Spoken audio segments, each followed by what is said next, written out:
Muy buenos días. Le damos la bienvenida a todas las personas que se han sumado a este gran encuentro. Mi nombre es María Elena de Paul, soy docente y miembro de EPSIS, Estudio Psicoanalítico Córdoba, que hoy vuelve a abrir sus puertas a este encuentro denominado Dialogando con. En esta oportunidad contamos con la presencia del doctor Norberto Maruco, que nos invita a pensar y a reflexionar las nuevas expresiones de la sexualidad desde la ley y hacia el deseo de mujer. En nombre de nuestra institución, queremos darles la bienvenida y agradecer especialmente la participación de profesionales que se han sumado desde otras provincias argentinas, desde otros países como España. Muy buenas tardes para todos ellos. Perú, México, Brasil, Chile, Uruguay, entre otros, contando con una importante audiencia. Nos acompaña la Asociación Psicoanalítica de España, IPSI, Asociación Psicoanalítica de Perú, Universidad Latina, Asociación Psicoanalítica de Chile, Asociación Psicoanalítica de México, profesionales psicoanalistas de la Asociación Psicoanalítica Argentina, Asociación Psicoanalítica de Córdoba, representantes de la Universidad Nacional de Córdoba, de la Universidad Católica de Córdoba, entre otros. Les pedimos a todos los asistentes que hoy nos acompañan mantener silenciados sus micrófonos a los fines de una mejor escucha. Como mencioné anteriormente, este es un espacio de diálogo. Por lo tanto, el chat se va a encontrar habilitado para que cada uno de ustedes puedan ir dejando sus preguntas e inquietudes que luego la licenciada Paula Sarabia, miembro docente de nuestra institución, irá leyendo a fin de que el doctor Maruco pueda brindarnos sus respuestas. A aquellos que deseen abrir sus micrófonos a los fines de hacer preguntas, les vamos a solicitar tengan a bien utilizar el icono que aparece bajo la imagen, debajo de la imagen de la pantalla principal en la barra inferior y graficada en forma de mano. Tocando esa imagen icono, a nosotros nos informa que desean comunicarse verbalmente y de esa manera podemos favorecer una mejor organización para darles la escucha. A continuación, cedo la palabra a la licenciada Elizabeth Jorge, vicedirectora de nuestra institución. Muchas gracias y bienvenidos. Buenos días, ¿cómo les va? Yo voy a contar una reseña del currículum del doctor Norberto Maruco.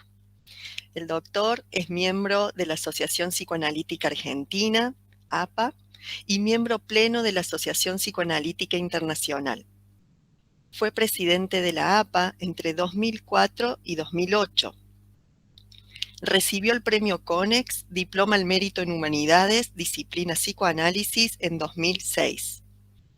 Entre sus funciones institucionales, fue secretario científico de APA, coordinador científico de la Federación Psicoanalítica de América Latina, presidente del primer comité editorial para América Latina del International Journal of Psychoanalysis, miembro del Comité de Práctica Analítica y Actividades Científicas de la API, chair de la Comisión de Educación de la Federación Psicoanalítica de América Latina, FEPAL. Ha sido profesor asociado de la UBA entre 1974 y 1977. Actualmente es director del Instituto de Psicoanálisis de APA. Se desempeñó como conferencista en las universidades de El Salvador y UCES en Argentina, Pavía y Padua en Italia, San Marcos en Perú y San Pablo, Brasil, entre otras. Fue designado presentador oficial por Latinoamérica en el Congreso Psicoanalítico Internacional de Berlín en 2007 y de Barcelona en 1997. Es autor del libro Cura Analítica y Transferencia y ha sido coautor de varios libros editados en Argentina, Italia, Francia, Inglaterra y Brasil.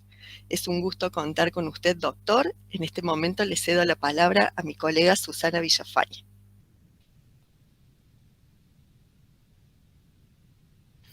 Bueno, buenos días, buenas tardes a los profesionales de otros países.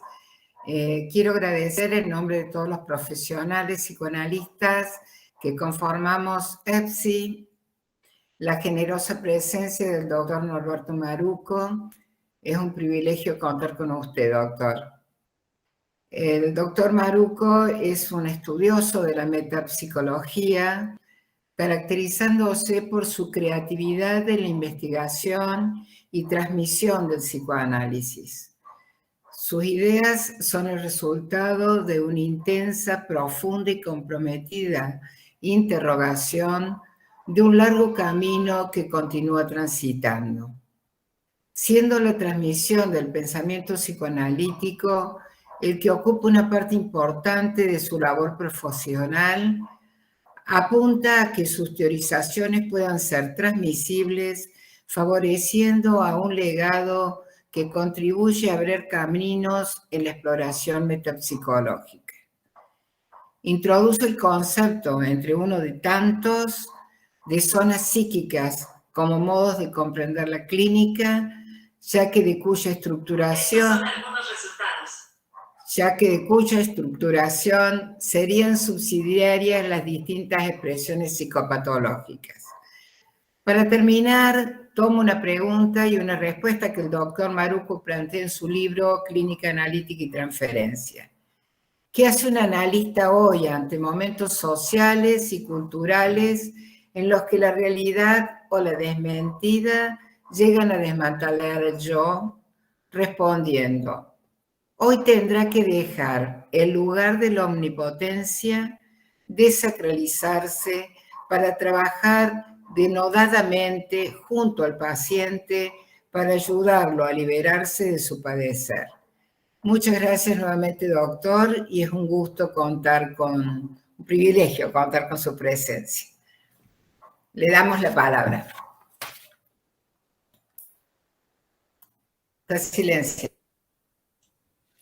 Bueno, muchísimas gracias por la presentación tan elogiosa. No sé si la mereceré tanto, pero es un placer estar con ustedes. Es un placer estar en Córdoba, con gente que quiero mucho y con un psicoanálisis en Córdoba muy rico y muy potente en estos momentos, no solo en Argentina, sino en el mundo, ¿no? Entonces, gracias nuevamente por la invitación. Y voy a tomar las últimas palabras que usted dijo acerca de mi libro. Yo creo que sí, que la finalidad de la práctica analítica hoy es más que la distancia que puede poner la red de abstinencia como un concepto fuerte en Freud. Tenemos que ir hacia el compromiso en la práctica. Y el compromiso en la práctica analítica no supone ser amigo del paciente o palmearle el hombro, supone darse cuenta que lo que guía a un terapeuta, a un analista en el 2022 es fundamentalmente hacerse cargo de disminuir el padecer del hombre. Creo que el hombre padece cada vez más, y creo que en este padecer cada vez más necesita de un analista menos comprometido con la regla de abstinencia, por decirlo así, aunque hay consideraciones que puedo hacer con respecto a eso, sino comprometerse con el objetivo con el cual nos consultan, que es disminuir un padecer. Esto no es solo una cuestión ética. Creo que el psicoanálisis, cuando se adentra en otros caminos, como puede ser su interacción rica con la sociología, a veces puede perder el camino y transformarse en un análisis sociológico, que es importante, pero no es el motivo por el cual la gente nos consulta. Los problemas sociales son problemas que nosotros tenemos que tratar de dar cuenta, como lo hizo Freud en El malestar en la cultura, como lo hizo Freud en todas las obras sociales. Pero digo, una cosa es dar cuenta de eso, y otra cosa es que es en la práctica, en mi consultorio, en el hospital, en el territorio que sea. Yo tengo que pensar que mi práctica y por lo que me buscan no es para investigar el destino del hombre solamente, sino es para disminuir la miseria neurótica, como decía Freud, que nos acompaña por reconocer los infortunios de la vida en común. No somos magos, no cambiamos la vida de las personas totalmente. Hacemos, y esta es una frase de Freud que nunca uno puede olvidar, transformamos en lo posible la miseria neurótica en un infortunio común. Así que muchas gracias, Susana, por sus palabras, lo mismo Elizabeth, y ahora vamos a empezar. Como esto es un diálogo, me llamó la atención la palabra diálogo, quiero contarles, más que en una conferencia, quiero contarles 2 o 3 cosas. Primero, que me gusta mucho dialogar, o sea, es una práctica más afín a mí, o sea, el COVID me ha empujado a tener que dar conferencias en todo el mundo, les diría, ¿no? Viajé, entre comillas, como nunca en el COVID. Este maravilloso instrumento que es los avances tecnológicos en algún punto, nos han permitido esto. Yo estoy en mi casa, ustedes están cada uno en su casa, supongo, y podemos tener este encuentro, este diálogo, y seguir con nuestra vida o seguir pensando. Esto es algo que llegó, me parece, para quedarse, ¿no? Ya no tiene sentido que yo me tome el avión para ir a Córdoba y estar 2 días ahí, aunque es lindo, ¿no? No dejo de reconocer las cenas que tuve en Córdoba con colegas que me invitaban. Pero digo, esto nos va a agilizar como psicoanalistas. O sea, cuando yo escuchaba quienes me estaban escuchando, estoy hablando acá y estoy hablando en Europa y estoy hablando en Latinoamérica. Y bueno, esto es un crecimiento para el psicoanálisis que todavía no tenemos la dimensión exacta de lo que esto va a producir. Pero va a producir una crisis de crecimiento en el psicoanálisis. Bueno, primera introducción.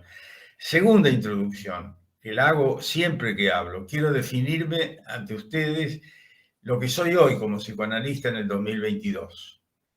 Soy un analista que fundamentalmente piensa el psicoanálisis como una terapia. No es casual que en Buenos Aires, por lo menos, la gente diga voy a terapia. No diga ya más voy al psicólogo, voy al médico psicoanalista, no, voy a terapia. Usted sabe que en el 2007 un estudio de la Municipalidad de Buenos Aires descubrió, no sé de qué manera, que el 37% de las personas de la ciudad de Buenos Aires se trataban, iban a terapia. No sabemos cuántos al psicoanálisis, pero digo, el 37% es una cifra impresionante, ¿no? Supongo que en otras ciudades deben rondar por ahí. Esto explica que se diga que Buenos Aires es como la capital del psicoanálisis en el mundo, ¿no? Pero yo sigo pensando que tenemos un problema importante que es afianzar nuestro objetivo terapéutico, que vuelvo a decirle fuertemente, es disminuir el padecer del hombre. Es disminuir el padecer del hombre. No tengan miedo como analistas de que de pronto tener una interpretación, una actitud, un movimiento, un acto que disminuya el padecer de un hombre, eso ya no es psicoanálisis. Psicoanálisis está definido desde Freud y por muchos de nosotros como esa actitud buscando disminuir lo que el hombre sufre. Y tengan en cuenta esto, el hombre sufre mucho. No solo sufrían las llamadas histéricas, las locas histéricas, como se las llamaba en aquella época. Freud sacó, digamos, de la opresión de los hospitales psiquiátricos, la sacó de ese mundo donde las mujeres expresaban su sexualidad con gritos, con contorsiones, con delirios. ¿Saben por qué? Ustedes lo saben, no necesito decírselo, porque no podían expresar la sexualidad. Miren qué cosa terrible en el 1890, 1900, hace un siglo. Las mujeres tenían que ser internadas porque no podían contener una sexualidad que les estaba prohibida. Bienvenidos los movimientos feministas. Y bienvenido a esta última versión del movimiento feminista que propone, a mi gusto, una revolución como yo, a la altura de mis años, no he visto en este siglo. Creo que la revolución más intensa, más comprometida, más compleja, aun cuando yo tenga ciertas oposiciones con el movimiento feminista, ¿no? Eso no tiene nada que ver. Pero digo, fundamentalmente, el movimiento que apunta a la caída del patriarcado, a la deconstrucción del patriarcado, me parece que es una revolución enorme, que todavía no tenemos muy en cuenta los resultados que esto va a tener. Segundo punto que quiero decirle de mi presentación. Yo pienso el psiquismo humano ya desde hace mucho, pero ahora quiero decirlo antes de dar cualquier conferencia. Pienso que el psiquismo humano se forma no solo a través del lenguaje oral, no solo el lenguaje de las palabras. Hay algo más. Hay algo más que es el encuentro entre el bebé y su madre, podría decir, o su padre. En este encuentro primario, primero, digamos, donde se constituye algo del ser, el ser humano, que es condición fundamental para que exista vida psíquica.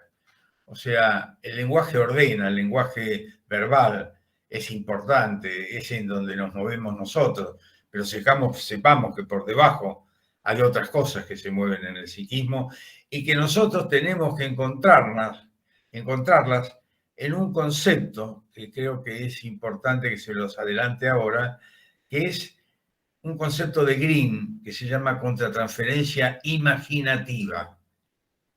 Esto también quiero decirlo en aras de poder cuestionar ciertos como mandamientos de las autoridades, entre comillas, psicoanalíticas. Si uno se distrae en sesión, si uno imagina cosas, en sesión está no cumpliendo con la función analítica que es estar concentrado en la desconcentración, digamos, ¿no? La atención flotante, no. Cuando uno tiene esas imágenes en general responden a una parte de uno que uno tendrá que analizar, pero a una parte del paciente que no puede soñar. En esto estoy cerca de Bion. Estos comentarios acerca de Freud, acerca de Bion, podría hacerles comentarios acerca de Winnicott, etcétera, me ubica también, y esto todo es una definición de mi condición analítica, me ubican entre los analistas, que somos muchos, que pensamos que el psicoanálisis no puede estar solo aceptado en la pluralidad de ideas. Me parece que la pluralidad de ideas hizo enriquecer muchísimo el psicoanálisis, la pluralidad teórica, científica, pero necesitamos a esta altura de la vida una tendencia a integrar escuelas diferentes, a integrar lo bueno y lo útil de cada escuela, de tal manera que la caja de herramientas psicoanalíticas se transforme en una caja de herramientas que contenga ideas fundamentales de Winnicott, ideas de Lacan, ideas de Freud, ideas de Melanie Klein, que todo eso nos permita ser más operativos en lo que vuelvo a decirles que parece elemental, para ayudar al hombre que sufre, para ayudar al hombre que sufre. Otra idea que define mi actitud es que yo no puedo pensar el psiquismo si no es en una conjunción. Hay analistas que son intrapsíquicos, digamos, ¿no? Algunos analistas freudianos ortodoxos, otros lacanianos, otros kleinianos. Pero yo pienso que el psicoanálisis no puede ser otra cosa que la unión entre algo pulsional, el concepto de pulsión es para mí el concepto fundamental del psicoanálisis. Les diría casi más allá del concepto de inconsciente, la pulsión, la fuerza, lo que empuja a vivir, lo que va a llamarse pulsión de amor en Freud al final de su obra. Es eso, esa pulsión de amor, lo que constituye el encuentro con la pulsión de amor con el otro, y ahí se constituye el embrión psíquico, como lo llamo yo. Parte de esto está en mi libro, parte de esto está en otros libros que he publicado. Y la última cosa que quiero decirle de esta presentación mía es que esto de lo que voy a hablarles hoy, voy a charlar con ustedes hoy, va a contener mucho de metapsicología, por lo cual les pido disculpas, porque la metapsicología es más árida, no es tan encantadora como son las otras palabras, pero creo que quiero darles una visión de las nuevas expresiones de la sexualidad que no sea la visión de la sociología, ni siquiera de la filosofía, sino una visión psicoanalítica con los límites que puede tener mi aproximación a un tema tan vasto y tan importante como son las nuevas expresiones de la sexualidad. Esto implica, de alguna manera, reconocer que las teorías de género tienen que imbricarse con el psicoanálisis en la medida en que se las investigue. A ver, quiero que se entienda bien esta palabra. Yo soy un cultor y un enamorado de la interdisciplina, pero siempre tengo un cuidado. En las interdisciplinas, tanto de los otros como nosotros, tiene que haber un aduanero que mire bien lo que se importa o que se exporta para que no se pierdan las condiciones esenciales de la disciplina. Yo no puedo tomar la teoría de género y suplirla a la teoría de las pulsiones, no. Tengo que encontrar la manera como la teoría de género puede insertarse dentro del campo psicoanalítico. Punto aparte, esta es mi presentación. Cuando termine la conferencia, si quieren hacerme preguntas por esto, este es Norberto Maruco en el año 2022. Vamos ahora al tema. El tema es interesante porque implica reconocer, como lo voy a plantear yo, que las nuevas expresiones de la sexualidad son producto de un cambio que yo creo que está provocado por el movimiento feminista último, en el momento en que tiende a deconstruir la figura del padre. Esto no es algo actual, esto viene trabajándose hace ya 30, 40 años, que ahora tiene su efecto. ¿Qué quiero decirles con esto? Que para entender el problema de la sexualidad, de las neosexualidades, de las sexualidades, de las nuevas expresiones de la sexualidad, tenemos que entender de alguna manera qué ha pasado con el Edipo. O sea, no hay posibilidad de sostener la autonomía y la verdad de las nuevas expresiones sexuales si no es que hacemos una deconstrucción y un cuestionamiento del Edipo. Y entendemos que el Edipo es un Edipo pulsional, pero es un Edipo donde interviene la cultura. Entonces, primer punto que van a ver que voy a describir. Voy a cuestionar mucho en esta nueva versión que estoy haciendo del Edipo, voy a cuestionar mucho la llamada ley del padre. Y voy a tratar de sustituir y demostrarles cómo la ley del padre se puede sustituir por una ley conjunta, consensual, entre la mujer y el hombre, que es una ley del amor. Es decir, no es lo mismo renunciar por miedo en el aparato psíquico que renunciar frente a un consenso amoroso de los padres. Esto es el final de lo que voy a tratar de demostrarles. Vamos a hacer ahora algunos juegos para entender cómo el Edipo se va modificando. Mi segundo texto, publicado allá por el año 78, no piensen en los años que tengo al decirle esto, pero ya por el año 78 yo publiqué un trabajo que se llamaba La identidad de Edipo. Y en ese año, un trabajo que tuvo mucho reconocimiento, no solo en mi sociedad, sino en Latinoamérica, en el mundo. Me invitaron a dar conferencias en Europa a la raíz de ese texto. Y lo que yo planteaba ahí era la necesidad de, periódicamente, con los cambios culturales, reconsiderar la construcción del Edipo que hizo Freud. Y les digo esto, reconstruir, deconstruir imágenes de Freud, porque siendo yo un analista que podría decirse que conozco mucho la obra de Freud, que creo que la conozco muy bien, no puedo dejar de darme cuenta que es un genio en el contexto en que habló. Y en el contexto que habló no podía darse cuenta de más cosas que el contexto le permitía. Por ejemplo, cuando él habló, los padres eran maravillosos, los padres eran buenos, por la religión, por la cultura, por los poderes, la autoridad era lo que gobernaba el mundo, pasando por el autoritarismo desde ya, ¿no? Autoridad y autoritarismo se deslizaban en la figura del padre. Entonces, es lógico que Freud plantee un Edipo donde hay un culpable, que es Edipo. Hagan del Edipo un expediente jurídico. Lo toman Edipo y lo acusan. ¿Lo acusan de qué? De matar al padre. ¿Y lo acusan de qué? De poseer a la madre. Ahora, ese es el Edipo que plantea Freud. Un Edipo donde el hombre, Edipo, como todos nosotros, venimos al mundo portando una pulsión destructiva hacia el padre y un deseo incestuoso hacia la madre.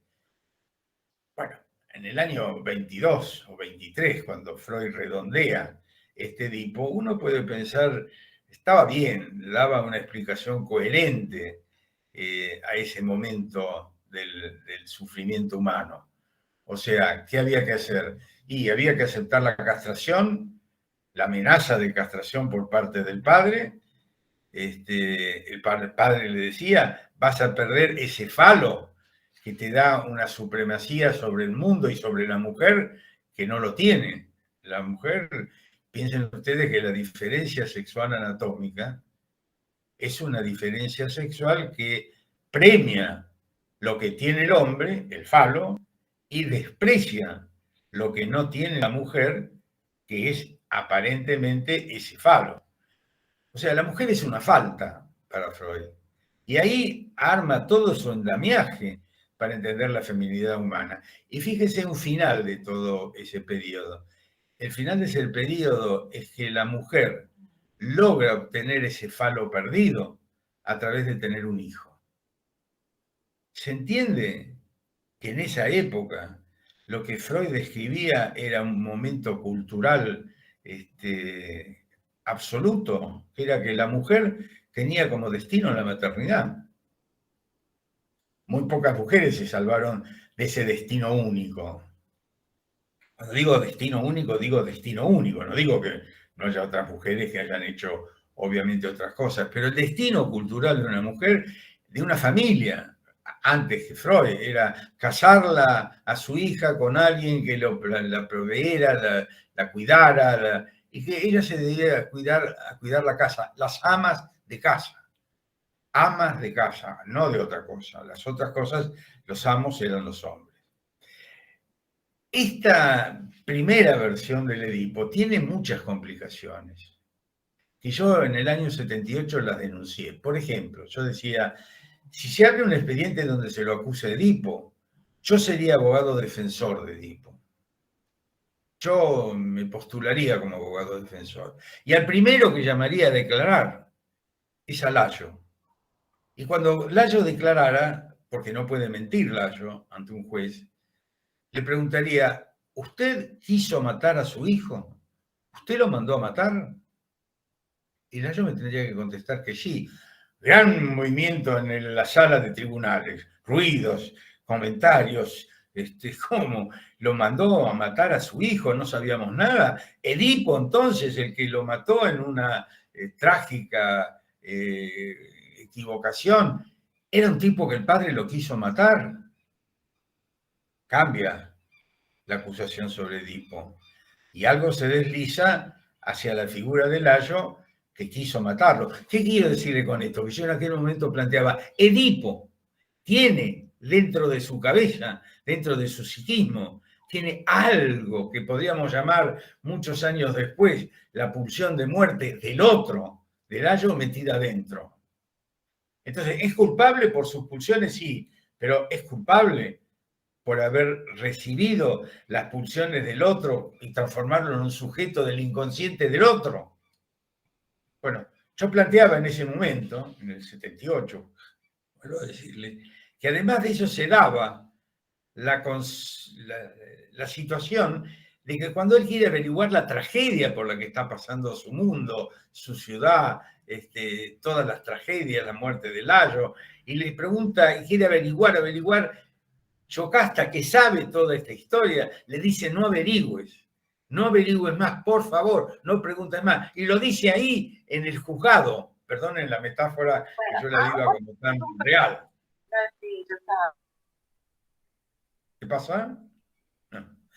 Bueno, perdone que yo la dé como tan real la metáfora, no hubo juicio de Edipo, pero déjenme jugar con la idea de que estoy en el tribunal.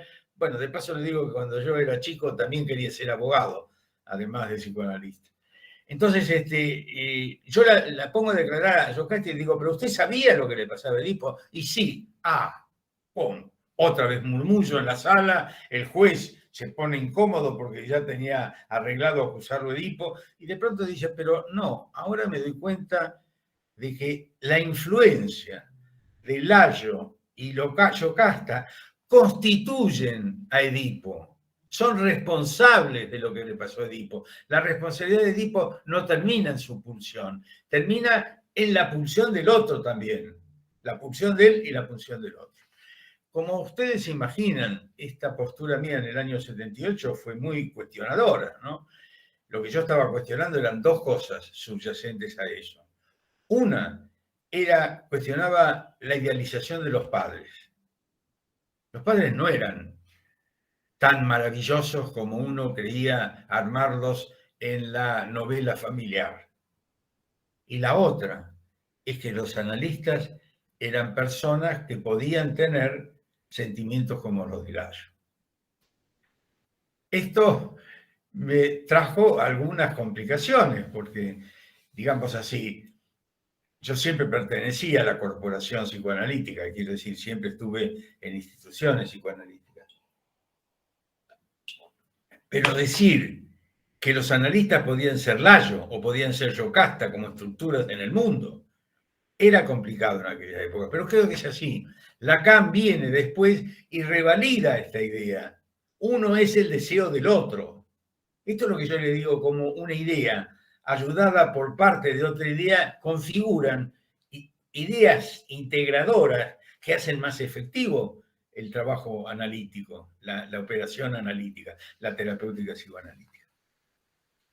Como ustedes se darán cuenta, esta nueva versión del Edipo que di yo, vuelvo a decirles, comprometía en la cultura la idealización de los padres, comprometían en el psicoanálisis la armadura de una infancia feliz, ocultando o desmintiendo o rechazando las pulsiones de los padres. Porque, vamos a decirlo claramente, así como Edipo tenía pulsiones, Layo y Yocasta, todos los otros padres o madres o no, tenemos pulsiones. Y por último, que los analistas tienen pulsiones por más que quieran tener una regla de abstinencia total, ser cirujanos, como decía Freud, ser un espejo, como decía Freud, no existe.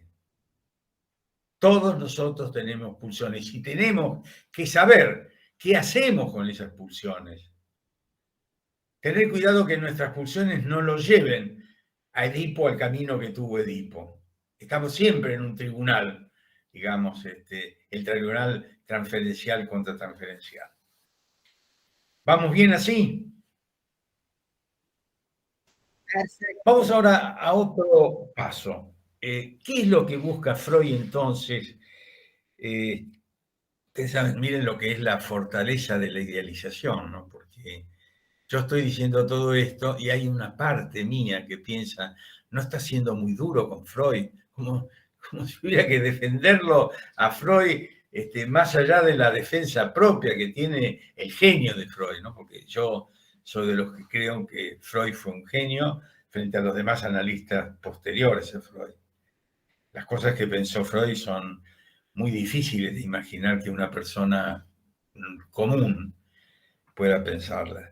Pero entonces, él piensa, si el problema es el incesto, si el padre le pone límites a la tendencia incestuosa del chico y de las pulsiones de la madre, convengamos esto, que las madres tienen pulsiones incestuosas a sus hijos.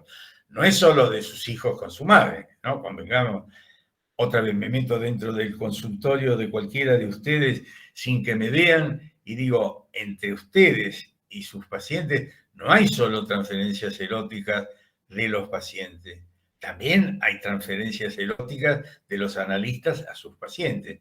El problema no es que eso esté mal, es que hacemos con eso, cómo lo manejamos, pero no podemos negar la realidad, no podemos negar la realidad humana. Entonces, Freud, en ese momento, empujado por una cultura que le decía, hay que avanzar en la cultura. ¿Y cómo se avanza en la cultura? Y reprimiendo la sexualidad. Fíjense que ahí aparece la idealización de la represión. Más aún, Freud va avanzando y va diciendo, más que reprimir el Edipo, hay que destruirlo. Y pone una palabra que no es represión, que es Zugrundegegen, perdonen mi alemán, Zugrundegegen, que es destruir, demolir el complejo de Edipo. No alcanza con esto. Él dice, el objetivo de la cultura, el ideal de la cultura, es que el Edipo tenga una catástrofe por lo cual no exista más. Punto aparte. Punto aparte. Perdónenme que me levante y le diga al juez, señor juez, una objeción. ¿Cómo? ¿Vamos a tener hombres sin pulsiones? ¿Ese es el destino del hombre? Para disminuir su padecer, le cortamos como una especie de lobotomía de las pulsiones, le cortamos las pulsiones. Y ahí tenemos, si ustedes quieren, un modelo que el análisis compró en un momento dado, que es el modelo de un hombre neurótico normópata. Joyce McDougall en los años 80 retoma esta idea y dice, el problema también es la normopatía. Y acá van a ver ustedes una cosa importante que les voy adelantando.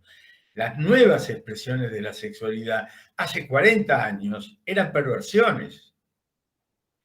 Algo cambió, por lo cual la normopatía que tenían esas nuevas expresiones de la sexualidad hace 40 años, ocultas en general por una heteronormatividad impuesta por la cultura, hoy tienen vía libre. Pero no solo por los derechos humanos, que entiendo que le den la libertad de que alguien sea lo que sea. No, tienen la libertad creativa hoy de poder elegir su identidad de género. Esto lo vamos a desarrollar más, pero se lo adelanto ahora. Esta tendencia de Freud a suprimir el Edipo nos lleva a escribir un texto maravilloso con tantas incongruencias que sorprenden, que es el sepultamiento del complejo de Edipo. Reléanlo, porque se lo ve a un Freud como serio, convencido de sus ideas, llevándolas al máximo, y se lo ven honesto, ¿no?, con el pensamiento. Pero cuando termina la idea de sepultar el complejo de Edipo, de erigir como mecanismo único a la represión, 3 años después, publica un texto que se llama Fetichismo. Este texto, Pontalis, un gran autor psicoanalítico, lo llamó una nueva metapsicología en Freud, y yo también. Yo lo introduje en mi zona psíquica. Mi zona psíquica son los sueños, son el narcisismo, son la pulsión de muerte, son las identificaciones y es el fetichismo. En este caleidoscopio de zonas psíquicas, en un momento dado va a primar el problema del fetichismo, digamos, y va a aparecer no cronológicamente, sino en cualquier momento en que uno está dispuesto a verlo, ¿no? ¿Y qué se ve en el fetichismo? Interesante, ¿no? Porque Freud va a decir, miren, lo que descubro en el fetichismo es que personas normales que me consultan por cualquier otra cosa tienen un fetiche del cual no tienen mayor problema, no los hace sufrir. ¿Y qué es el fetiche? Y dice Freud, el fetiche tengo que reconocer que todo lo que dije sobre el Edipo sepultado, sobre la represión, sobre lo incestuoso que tiene que desaparecer, todo eso reaparece. ¿Cómo? A través de un nuevo mecanismo de defensa, que ya lo había señalado en Lo Siniestro, Freud, pero que acá le da un lugar esencial y que llama Verleumdung. No es la represión, es la Verleumdung, la desmentida, la renegación. ¿Y qué quiere decir con esto? Él dice, los chicos tienen este mecanismo que yo descubro en los neuróticos que trato. En una parte de su psiquismo reconocen la realidad, reconocen la castración, si ustedes quieren. Mamá no tiene falo, mamá no tiene pene, no tiene falo. Pero en otra parte de esa mirada tienen una defensa que le dice, no, no es cierto que no tiene, mamá tiene. Y en esta conjunción de tengo y no tengo se constituye para Freud una condición que es el fetiche. El fetiche vivido como perversión, les diría yo, pero que en realidad no parece afectar demasiado la vida de los pacientes, salvo cuando el fetiche está demasiado cargado de desmentida. Esto lo vamos a ver después, cómo hay grados de desmentida. Entonces, él dice, el problema ahí es que no se transforme la mujer en un zapato. Es decir, si el zapato es el fetiche, que no se transforme la mujer en un fetiche, porque la sexualidad va a quedar disminuida, va a quedar angostada, va a perder fuerza. Pero él tiene ahí esa prueba que dice que eso pasan todos los chicos. Más adelante, en 1938, antes de morirse, su último texto inconcluso se llama La escisión del yo en el proceso de defensa. Y ese último texto, antes de morirse, Freud dice, no sé si lo que voy a decir lo tendría que haber sabido desde siempre o es totalmente nuevo. Me quiero inclinar con que debía haberlo sabido desde siempre. Y lo que debía haber sabido desde siempre es que el yo del paciente, del ser humano, está escindido. Tiene una escisión en la cual se reconoce la realidad y otra parte que lo que hace es desmentir la realidad. Esta desmentida de la realidad durante muchos años fue reconocida como síntoma grave. Y cuanto más desmentida de la realidad, más gravedad del síntoma, lo cual es cierto. Si uno desmiente toda la realidad, está en la psicosis. Pero si uno desmiente un poco de la realidad, ahí aparece una frase de Octave Manoni estupenda ligada al tema. Es cierto, pero sin embargo, miren la cualidad magnífica de Octave, ¿no? Que él reconoce, hay algo que es cierto, pero aún así, o sin embargo, yo puedo pensar otra cosa. Ese es el reino de la fantasía, ese es el reino de la realidad psíquica. Entonces, puedo decirle que el último Freud como teoría de la cura no tiene la teoría de la cura de aceptación de la realidad, tiene una teoría de la cura, como lo dice él, donde uno acepte la realidad y tenga una parte donde puede desmentirla para poder crear. O sea, yo tengo que desmentir que Freud fue el padre del psicoanálisis, digamos así, para poder aceptar cosas de Freud y otras desmentirlas, es decir, no son así, para crear lo nuevo que yo pienso, si no, no habría posibilidad de crear. Quiero decir, la creación está ligada a una desmentida estructural, una desmentida sana, una desmentida normal que tiene el sujeto humano.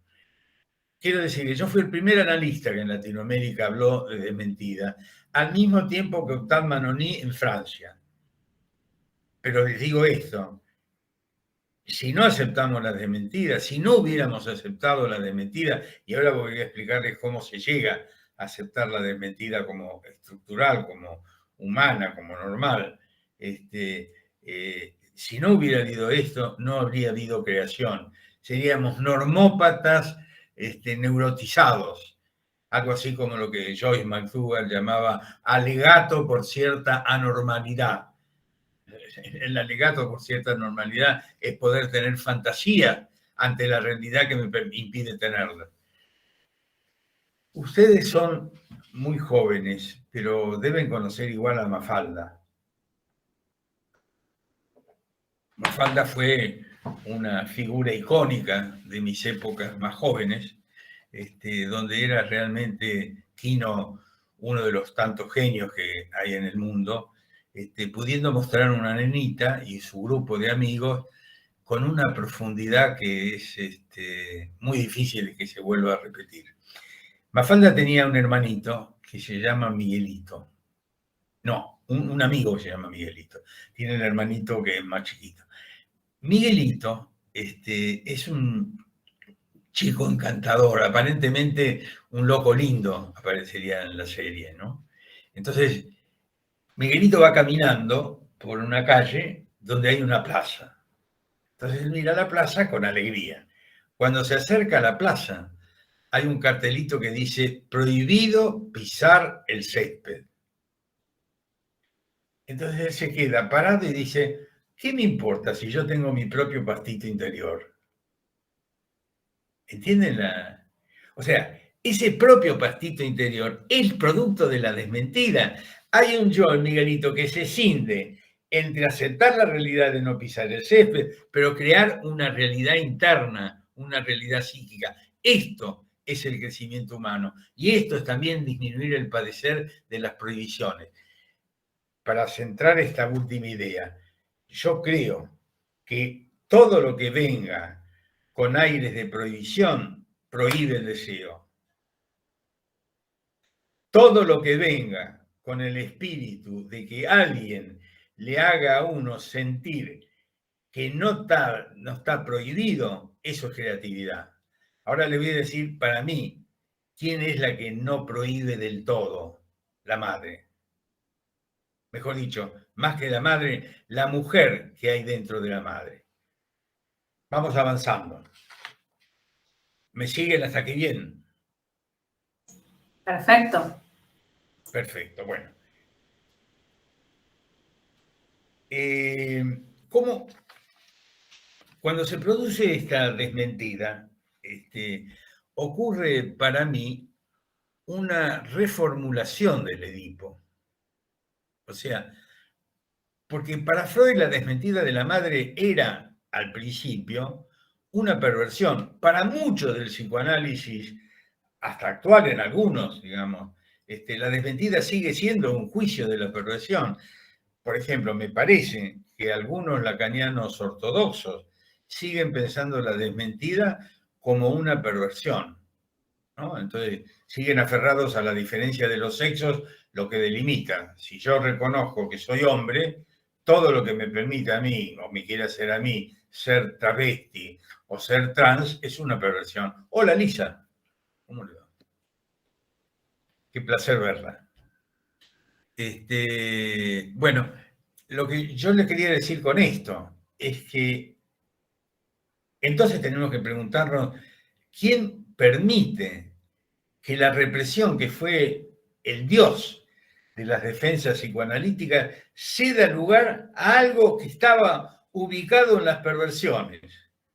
Les adelanto, el niño perverso polimorfo de Freud es hoy en día, por la aceptación de la desmentida y el trabajo de la desmentida y de la mujer, para mí, del deseo de mujer, es lo que permite que eso perverso polimorfo tenga entidad natural hoy, no como perverso, sino como diversidad. El perverso polimorfo es la diversidad de hoy. Vayamos acercándonos al final, que es en donde espero desconcertarlos un poco. Resulta que cuando una mujer se embaraza, para mí, ahí comienza el Edipo. No comienza a los 5 años. Comienza con el embarazo de la mujer. Nos queda atrás discutir si la mujer se embarazó por obligación de maternidad o se embarazó por deseo de hijo. Obviamente, yo creo que lo fundamental es que tomemos conciencia de la importancia en la mujer y en el hombre del deseo de hijo, no solo en la mujer, también en el hombre. Si está embarazada la madre, ocurre un movimiento regresivo en el marido que lo transforma también en hijo de esa mujer, de su mujer que se le transformó en madre. ¿Me siguen en esto? O sea, el marido se va transformando progresivamente en el hijo de su propia madre, proyectada en su mujer transformada en madre. Entonces, encontramos que en el nacimiento del hijo, que es donde yo creo que ahí empieza a funcionar el Edipo, pero no porque sea kleiniano, porque creo que es así, que funciona a partir de ese momento. La madre, la mujer que quiso tener un hijo, pero que se transforma en madre de su hijo y madre de su marido, no mujer de su marido, madre de su marido, queda como atrapada, sin poder defenderse, en que su único objeto de amor completo, incluso sexualizado, es su hijo. Entonces es ahí donde aparece Lacan diciendo, esa es la madre cocodrilo, esa es la madre que quiere engolfar a su hijo y meterlo adentro, y dice, hay que ponerle un palo al cocodrilo entre las fauces para que no se coma al hijo. Apa, apa, apa, apa. No lo digo porque yo sea de apa, digo como expresión del impacto, pero ¿cómo? La madre se transformó de golpe en un cocodrilo sola, tiene adentro de ella un cocodrilo que quiere aparecer en cualquier momento, o alguien contribuyó, como Layo y Yocasta contribuyeron en Edipo. Y yo digo, ¿quién contribuyó? Bueno, a lo mejor contribuyó una cultura que le dice, vos lo único que vas a tener en la vida son hijos. No tenés la libertad como mujer de tener un hijo y ser una brillante profesional, una brillante artista o lo que sea. Y tu marido, que te ve como una madre, como la madre de él. Entonces, tomen este sistema y van a ver que esto explica la común infidelidad del hombre en generaciones anteriores. Una mujer se embarazaba y el hombre buscaba otra mujer afuera con la cual tener sexo, mientras que su propia mujer, que se había transformado en madre, era su madre prohibida. Entonces, esto desarmaba al Edipo. El hijo se sentía únicamente dueño y su única dueña era la madre. Ahora, ¿dónde veo yo el problema de esto? Que cuando ocurre esto, se termina el amor. No es lo mismo el amor del marido a su mujer como madre, que puede estar lleno de ternura, lleno de sometimiento, a lo que es el amor a una mujer. No es lo mismo para la mujer amar a un marido que se le transformó en un hijo, con ternura, con controles, que amar a un marido que es su hombre. Entonces, ¿qué es lo que para mí falta acá? Que se va como atrofiando el deseo de mujer. El hombre consigue mantenerlo a través de un hecho que es la infidelidad masculina, que no le traía demasiados placeres al hombre. Esto es lo que quiero transmitirles. Me parece que la infidelidad del hombre de esas épocas, o incluso de ahora, donde se mantiene esta estructura, no es algo satisfactorio. El hombre lo vive con culpa, con malestar, pero está obligado, yo diría, empujado a mantener neuróticamente y sufriente una condición que podría resolver si y solo si se transformara en hombre. Cuando el hombre consigue despertar en su mujer madre a la mujer que está dentro, empezar a seducir a la mujer que está dentro, aparece el deseo de mujer. Surge el deseo de mujer que la connota a la mujer como teniendo dos amantes con sexualidad incluida, su hijo durante el día y su marido durante la noche. ¿Me entienden que esta idea de los dos amantes, que fue una idea también tomada por un analista francés, no me acuerdo ahora el apellido, perdón, esta idea de los dos amantes de la madre es la idea de la sexualidad y de un amor que trasciende el amor filial que es la ternura. Es un amor donde se inviste con la erogeneidad de una mujer lo que tiene que investirse. Pero para esto tiene que tener una réplica adecuada de parte del hombre. Entonces yo digo, la más descuidada en esta situación es la mujer. La que más hay que cuidar es a la mujer para que brote este deseo de mujer. Cuando brota este deseo de mujer, y ahora estamos llegando al final de mi diálogo con ustedes, para que después hablen ustedes con respecto a mí.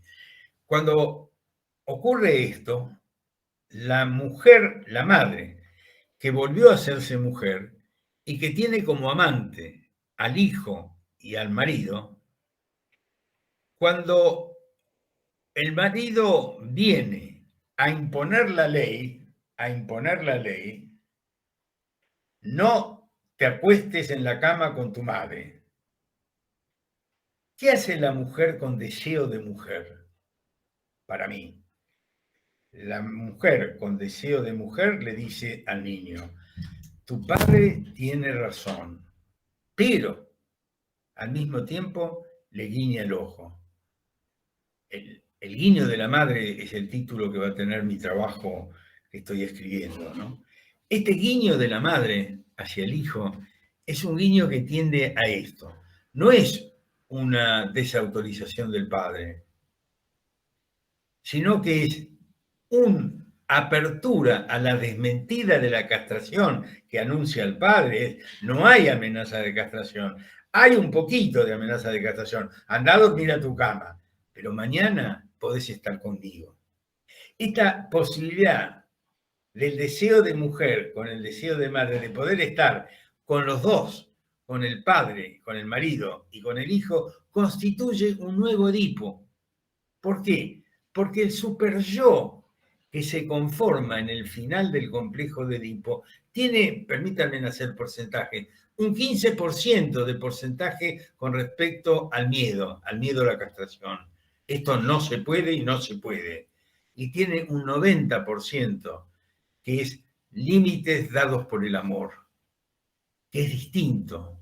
No es lo mismo que un hombre viva con límites impuestos por el temor a la destrucción, que límites que se han impuesto por esta asociación amorosa entre padre y madre.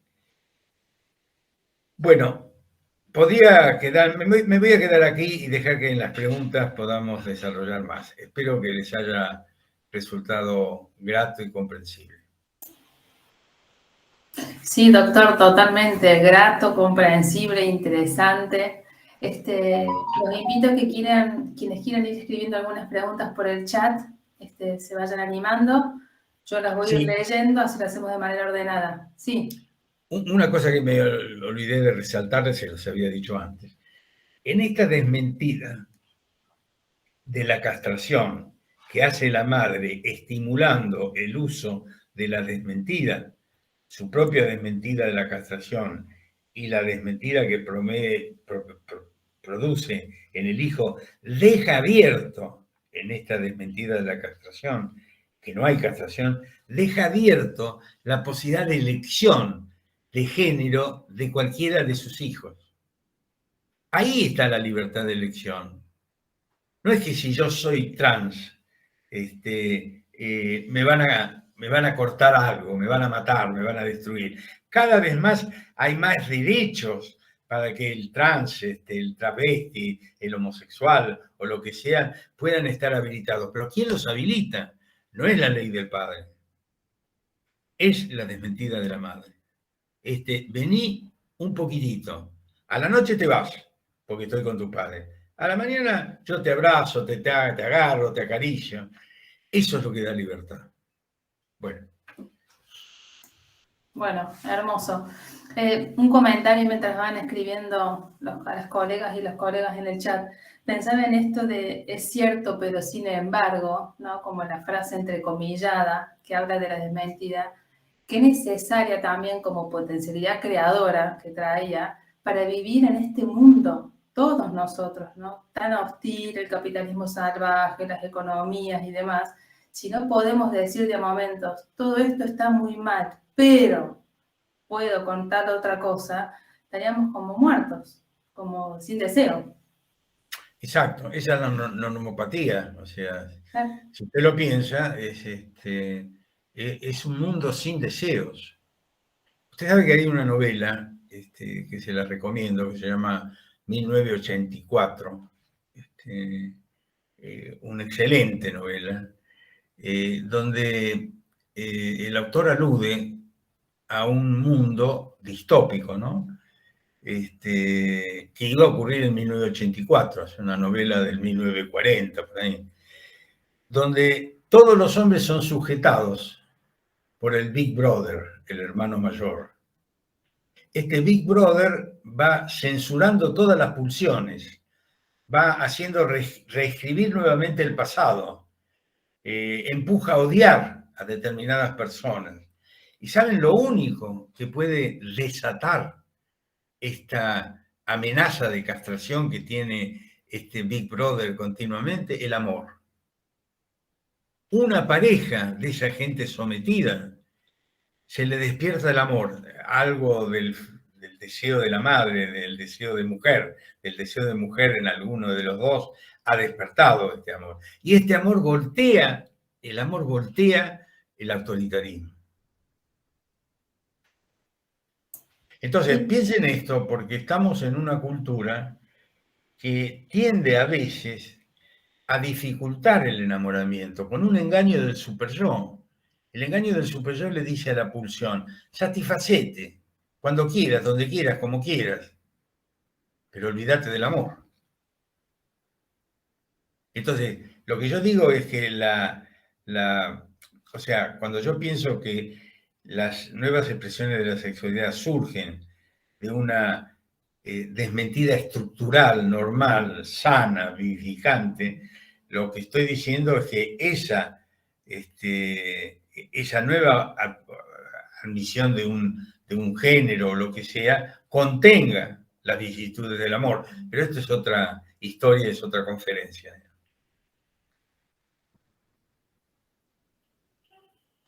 Bueno, ¿alguien quiere hacer alguna pregunta, aprovechar? Algo que pueda ser ampliado quizás. A ver, acá hay una pregunta.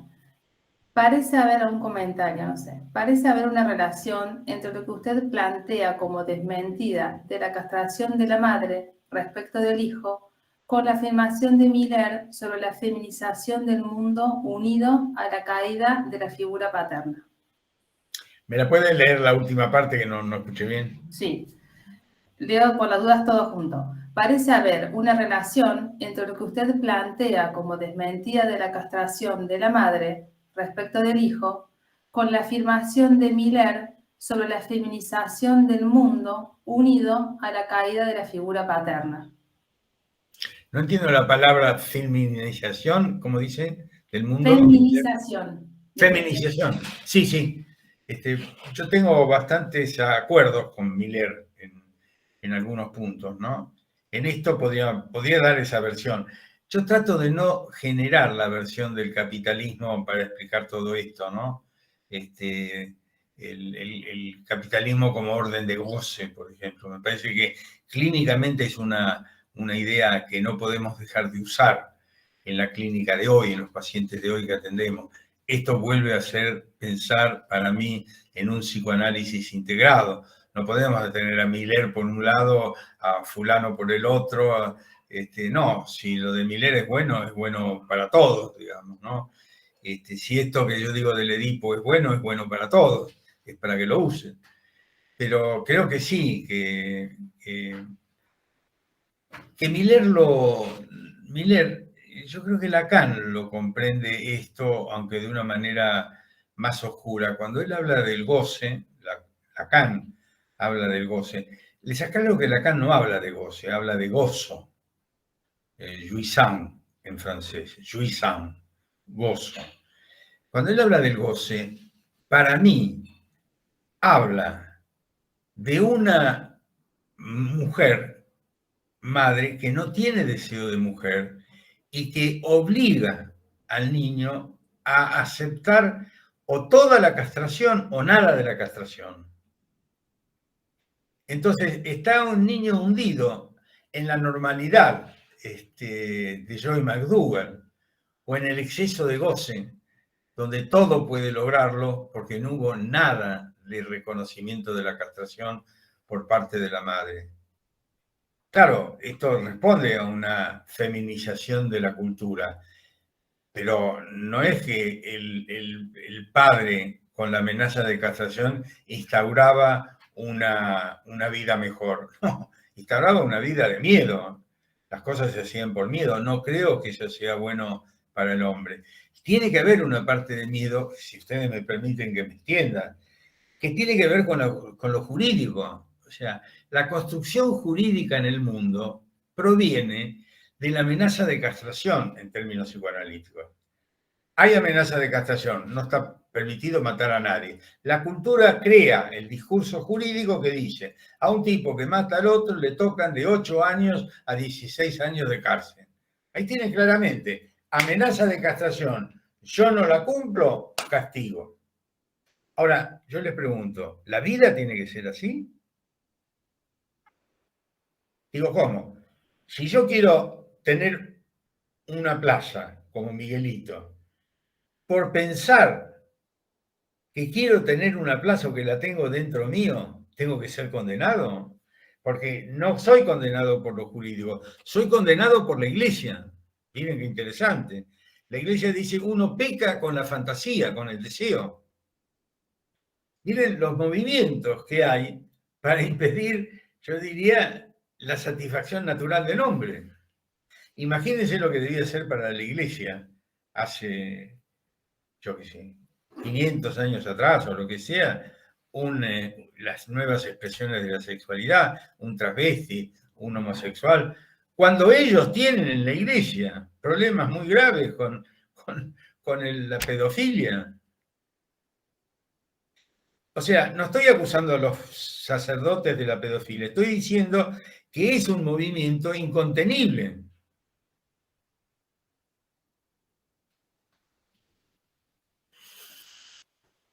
Sí, absolutamente. ¿Sumo una pregunta más, le parece?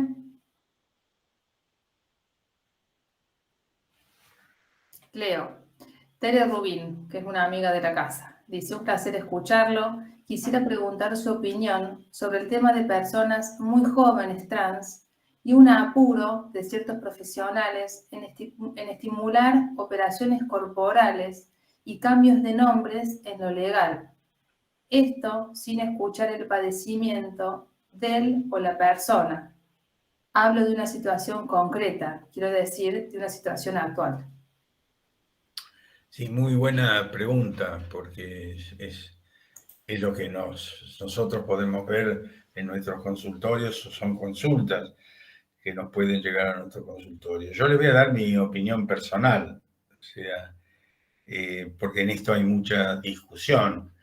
Yo creo que en todas estas cosas siempre, en las revoluciones, el feminismo es una revolución, hay excesos. Me parece que, permítanme hacer una reconsideración casi absurda, pero para que se instalara la Revolución Francesa, para que el mundo se democratizara frente a la autoridad absoluta de los reyes, hubo excesos. Robespierre mató mucha gente con la guillotina, ¿no? Ustedes la recordarán. Es fantástico estudiar la Revolución Francesa. Uno la va leyendo y va diciendo, por momentos me pongo del lado de Robespierre, por momentos me pongo del lado de Danton, pero son los excesos de una revolución. O sea, no había otra manera para Robespierre que asegurar la revolución frente a las fuerzas contrarrevolucionarias que apelar a cosas locas como fue la guillotina. Me parece que, por eso digo que es una comparación absurda, ¿no? Pero en el feminismo hay como un intento de preservar esta revolución, que yo lo podría decir así, tener más soldados, por decirlo así, de la causa feminista, de las nuevas expresiones de la sexualidad. Yo no sé si estoy equivocado, pero creo que en Argentina, no sé si en la capital o en Argentina, se dispuso una ley por la cual una persona de 16 años puede decidir su cambio de sexo sin consultar a nadie. A mí, personalmente, me parece un exceso. O sea, yo no autorizaría cambios de sexo que impliquen operaciones antes de cierta adultez, porque incluso si uno piensa, Freud dice que la identidad sexual se resuelve al terminar la adolescencia, ¿no? No es que porque lo dijo Freud tenga que ser así, pero me parece bastante prudente, ¿no? Porque hoy en día, ante la libertad que proclama el feminismo en cuanto a las nuevas expresiones de la sexualidad, los chicos se sienten tentados. O sea, por ejemplo, es bastante frecuente en las mujeres más que en los hombres que una adolescente se sienta atraída por una amiga. Y antes esto lo reprimía, y ahora no. Ahora vive la experiencia con la amiga y va como probando diferentes lugares de género. Ahora, de ahí a que esa persona se opere para tener un pene artificial, no sé, me parece que hay un camino muy, muy complejo. Muy complejo porque también hay que reconocer que, pero vuelvo a decirles, cuando hay una revolución hay que saber comprender estos excesos. El nivel de suicidios de la gente trans operada es mucho más alto que en las personas comunes. Además, se sabe que mucha de la gente que ocupa un lugar trans, 10 o 15 años después, vuelve a ocupar otro lugar en esta libertad de género. Entonces, si uno está operado, no hay marcha atrás. Entonces, yo diría, si a mí me consulta un paciente trans o una paciente trans, ¿qué es lo que yo haría con ella? Escucharla. Fundamentalmente escucharla y hablarle como le hablo a un paciente hetero. O sea, sacarme el prejuicio. Ahora, si sufre mucho, tendré que entender su sufrimiento y tendré que ayudarla a que no lo tenga. Pero eso de indicarle decisiones que escapan a nuestra disciplina, me parece que para mí, por lo menos, es como demasiado, ¿no? No es una tarea nuestra. Nuestra tarea sigue siendo analizar para que el individuo sufra menos.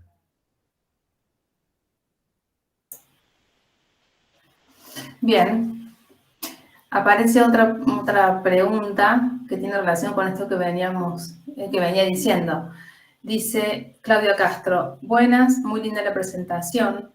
Pensaba lo que planteaban de la operación corporal, si tiene que ver con esto de definir su sexualidad diciendo soy tal, bisexual o transexual, con el lenguaje en donde el sujeto necesita organizarse diciendo soy esto o la otro.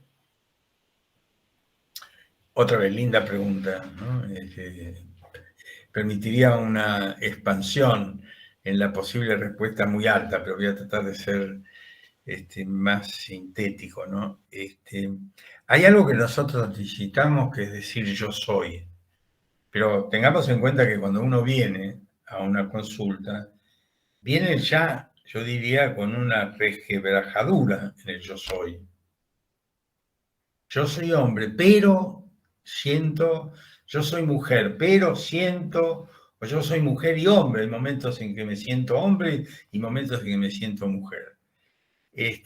Si yo lo tomo del lado del yo, puedo tender, esto es lo que quiero mostrarles, puedo tender a juntar las dos partes. Tomen el caso del bisexual, ¿no? Puedo, sin darme cuenta, pensar como piensan los americanos, ¿no? Todavía el psicoanálisis, en juntar las dos partes del yo, la que reprime, la de la amenaza y la de la desmentida. Y al juntarlo cierro un yo soy.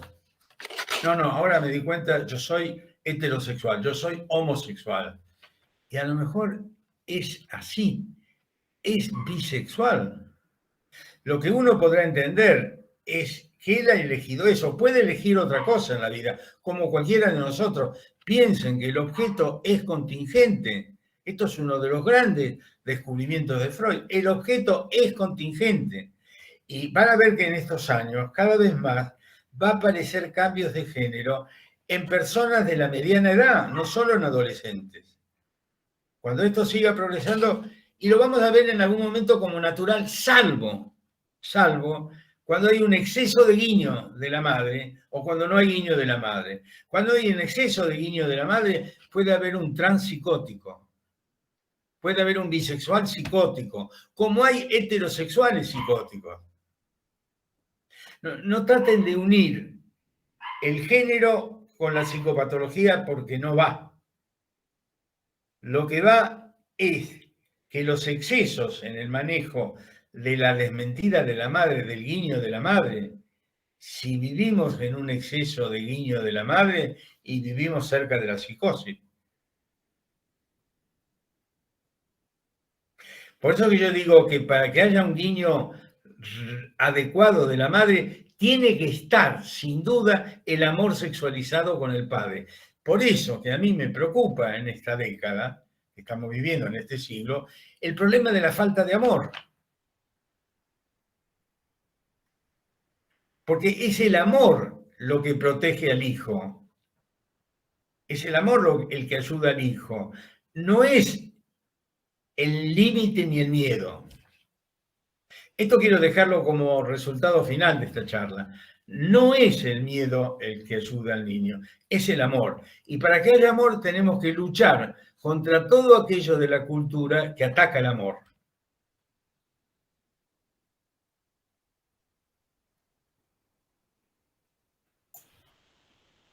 No les hablé porque no quería ocupar mucho tiempo. Queda el gran capítulo de lo que yo describí cuando me eligieron representante por Latinoamérica en el Congreso de Barcelona sobre una revisión de la sexualidad, donde yo ahí creé el fetiche virtual. Porque la gran diferencia con la desmentida de la madre es que lo ayuda al hijo a que su pulsión incestuosa se coloque sobre un fetiche, pero no un fetiche real, un fetiche virtual, un fetiche que es la manera como camina el otro, o como se ríe, o como piensa. Eso que yo coloco a voluntad y que es lo incestuoso que empuja y que le da fuerza a mi pulsión. Siempre la fuerza de la pulsión viene del incesto. Lo que tenemos que cambiar es el objeto. Pero no es el cambio de objeto fijo como en el fetiche concreto, que es patológico, ¿no? Sino cambiarlo con un fetiche virtual, que es la manera de sonreír, el brillo sobre la nariz, que solo lo veo yo. Esto es lo curioso. Esto, bueno, voy a ir terminando con una cosa muy común. Por lo menos en mi época era común que uno dijera, pero ¿cómo puede ser que esa mina se haya enamorado de ese tipo? O sea, pero es horrible ese tipo. ¿Cómo se enamoró? Por el fetiche virtual. Ese es el amor. El amor no tiene reglas externas. El amor tiene reglas internas. Hay algo de mi pulsión que busca encontrarla a él, a ella, y que en el encuentro a él y a ella le encuentro algo que tiene un remedio de lo que fue mi madre. Ahora termino, ya es la hora, ¿no? Termino con una cita de Cornelius Castoriadis. Cornelius Castoriadis dice: ¿cómo podría el psicoanálisis olvidar alguna vez, cómo podría el psicoanálisis olvidar alguna vez el hecho clave que lo funda? O sea que hay un hecho clave que lo funda que el psicoanálisis a veces se olvida. Y dice que comenzamos nuestras vidas mirando a una mujer para desearla. Comenzamos nuestra vida, niños, bebés, deseando a una mujer independientemente de cuál sea nuestro sexo. Que este deseo nunca puede ser eliminado. El deseo incestuoso no puede ser eliminado. Y lo que es más importante aún, que sin este deseo nunca seremos seres humanos. Grito final. Finalazo, digamos. ¿Cómo? Finalazo, digo, ¿no? De hermoso. Bueno, si doctor. les parece, dejamos acá. Sí, en el chat hay varios mensajes de agradecimiento. Bueno, no, sigamos. ¿No? Después luego se los vamos a hacer llegar, si le parece, por correo y algunas preguntas para que usted las pueda leer tranquilo. ¿Cómo no? Le queremos agradecer, quiero agradecerle en nombre de todo el equipo de EPSI por esta clara y generosa presentación. Le hago llegar los saludos cálidos de Susana, que tal como le había anticipado, con el cambio de fecha ella no pudo suspender un viaje que tenía organizado previamente. La verdad es que nos ha dejado con un montón de cajas de herramientas, como inició hoy, comentándonos, para poder pensar nuestro rol como analistas y para poder ayudar a las personas que sufren, ¿no? Ha sido un gusto realmente escucharlo, compartir esta mañana de sábado con todos los colegas y esperamos volver a encontrarnos en algún momento. Les quiero proponer que abramos nuestros micrófonos y le demos un cálido aplauso al doctor.